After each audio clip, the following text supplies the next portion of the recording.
Good morning everyone! Welcome na ulit sa ating pag-aaral sa umagang ito. Purihin ang Panginoon sa kanyang kabutihan, pagpapala na tayo ay muli na mag-aaral ng kanyang mga salita. It's May 12, entitled A Divine Helper. So atin po itong pag-aralan.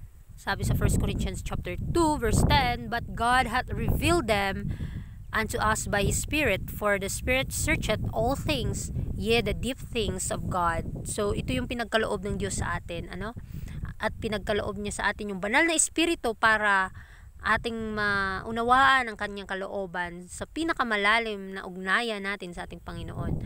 The more closely we adhere to the simplicity of the truth, the more surely do we comprehend its deep meaning. Then, if the heart is under the inspiration of the Spirit of God, it can say, The entrance of thy words giveth light, it is giveth understanding to the simple. This means the word is interpreted by the Holy Spirit, not merely as per use by the student. So, ating mas mauunawaan ang malalim na meaning ng kasulatan, ng kanyang kalooban, kung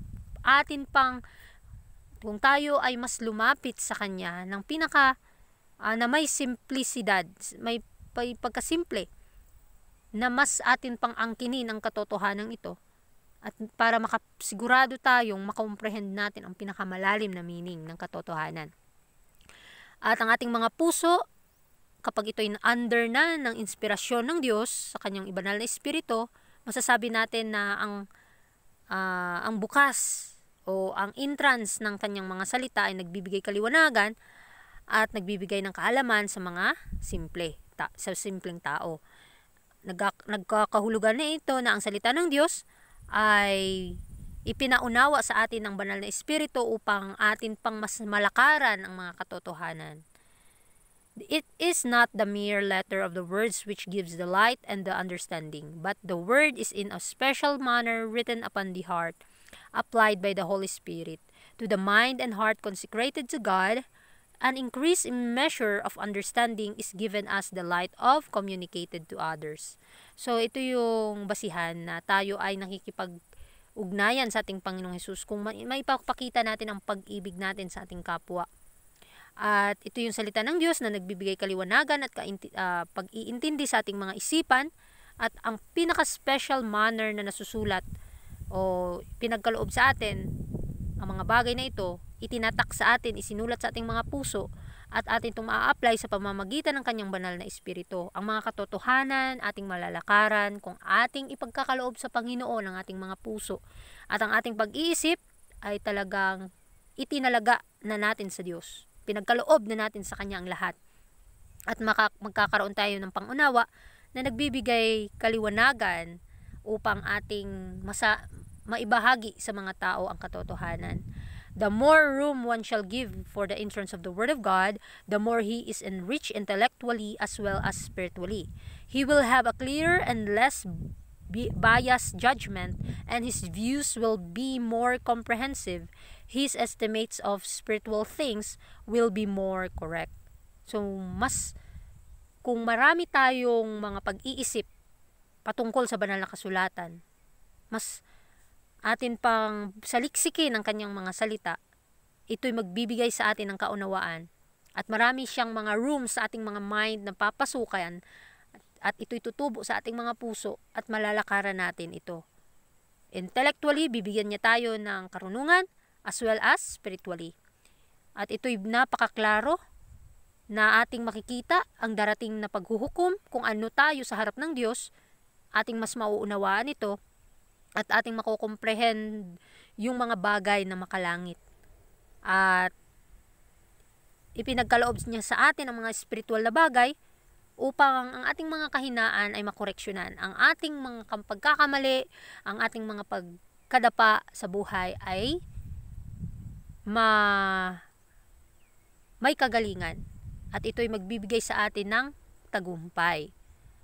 His understanding under the working power of the Holy Spirit is exercised to digest the truth by making it a personal benefit by the strengthening of the soul to do self-denying works.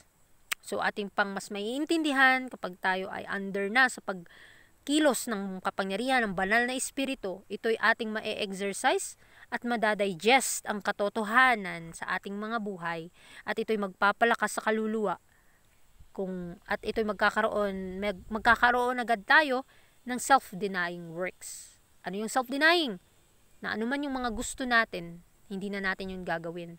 Dahil ang pinaprioritize natin, ano yung kalooban ng Panginoon para sa atin. Marami tayong gustong gawin. Ang tanong, kalooban niya ba ito?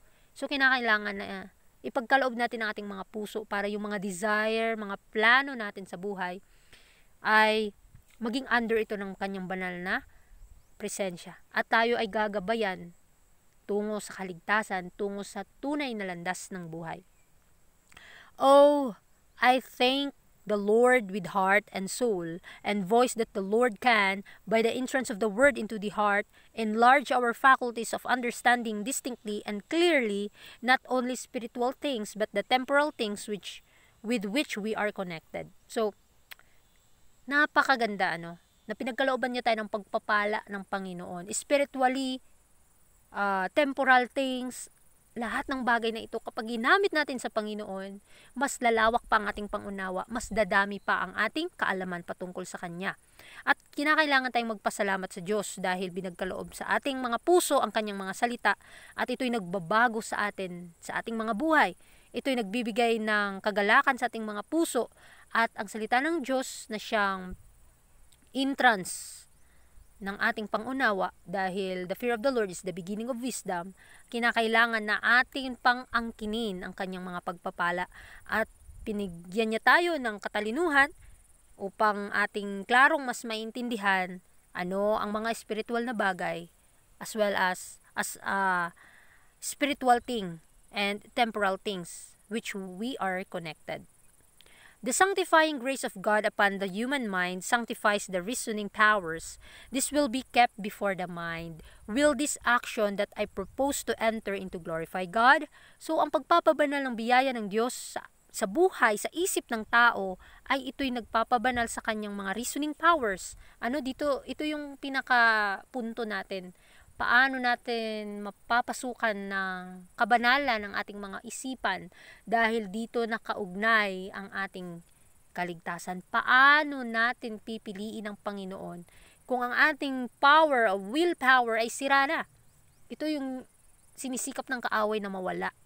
Kaya kinakailangan na gamitin natin sa sakto ang ating freedom, ang ating willpower na piliin ang kanyang landas, piliin ang kanyang kalooban, piliin ang kanyang plano para sa atin, at ipagkakaloob niya sa atin ang kapangyarihan ng Panginoon, at ito yung maggagabay sa atin, ito yung mag-iingat sa atin mula sa mga makamundo tungo sa makalangit. At kapag ginawa na natin nito, maluluwalhati po natin ang ating Panginoong Hesus. Kaya araw-araw, kinakailangan na humingi po tayo ng gabay sa ating daan, sa anuman ang ating mga plano sa buhay. Kinakailangan na makiugnay tayo sa ating Panginoon every now and then, mga kapatid. There will be an humble spirit of deep humility, and less dependence will be placed upon human wisdom, and far more confidence to reach out after God with a humble prayer. Teach me thy way and thy will. So, ito yung dapat nating ihingi sa Panginoon araw-araw habang tayo nabubuhay dito sa mundo, one day at a time, mga kapatid, na meron tayong mapagpakumbabang puso, mapagpakumbabang espiritu, humility, upang maleles na, mababawasan na yung pagkadepende natin sa ating mga sariling karunungan, at mas magdepende tayo ano yung nasusulat sa banal na kasulatan. Dahil ito yung pangunahin na dapat nating mas maunawaan ang kanyang mga salita. At ito'y nagbibigay sa atin ng karunungan.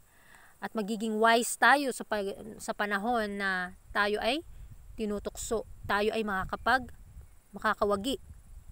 At we need have more confidence to reach out after God with a humble prayer. No? Napaka-importante yung panalangin na mapagpakumbabang panalangin. Dahil ito yung gusto ng Panginoon sa atin.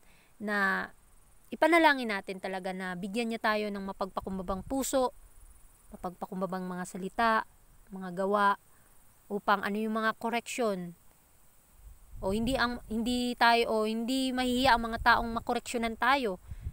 Dahil anuman ang mga kasalanan, mga kamalian, mga hindi magandang pangyayari sa ating buhay, tanggapin natin ito at ipagsisihan natin sa Panginoon. At siya ang kikilos, siya ang gagawa, siya ang tatanggal, siya ang magkikinis sa mga lubak-lubak nating mga puso. Kinakailangan na ituro sa atin ng Panginoon, humingi tayo ng gabay sa Kanya, na ituro sa atin ang Kanyang daan at ang Kanyang kalooban. And the Lord will create a train of thought that will be safe to follow. Past experiences will be revived and the safe way will be fastened in the mind. So ang Panginoon ay maghahanda, gagawa siya ng daan sa ating pangunawa para ating tung mas ligtas na sundin.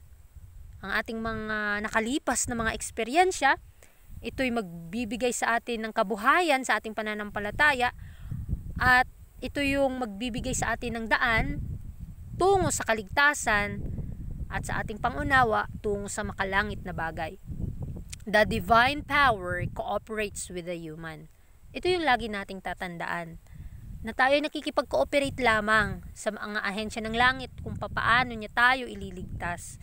Dahil ang Panginoon nag-alok sa atin ng kaligtasan. It's our own choice. If we want to gain victory, to gain salvation, at kung hindi naman natin gusto, walang magagawa ang Panginoon. Nasa choice natin ito. Angkinin natin ang pangako ng Panginoon. Pagsikapan natin itong maabot, tutulungan niya tayo. Hindi niya tayo tatakwil. Dahil sa panahon ng pagsubok, kapag pinag-aralan ang kanyang mga salita, lalawak ang ating pangunawa, magiging mature tayo spiritually, emotionally, mentally, physically, at higit sa lahat, mas mauunawaan natin ang bawat punto ng katotohanan. Panghawakan lamang po natin ito upang makapanagumpay po tayo sa mga huling araw. Kaya, sa ating pag-aaral sa umagang ito, binibigyan tayo ng paalala ng Panginoon patungkol sa kanyang pagtulong sa atin, paano maunawaan ang kanyang mga salita. Ang banal na kalooban ng Panginoon, ang kanyang banal na espiritu ang siyang magtutulong sa atin upang ating mas maintindihan ang lahat ng bagay na nakatago, yung pinakamalalim na bagay ng Diyos.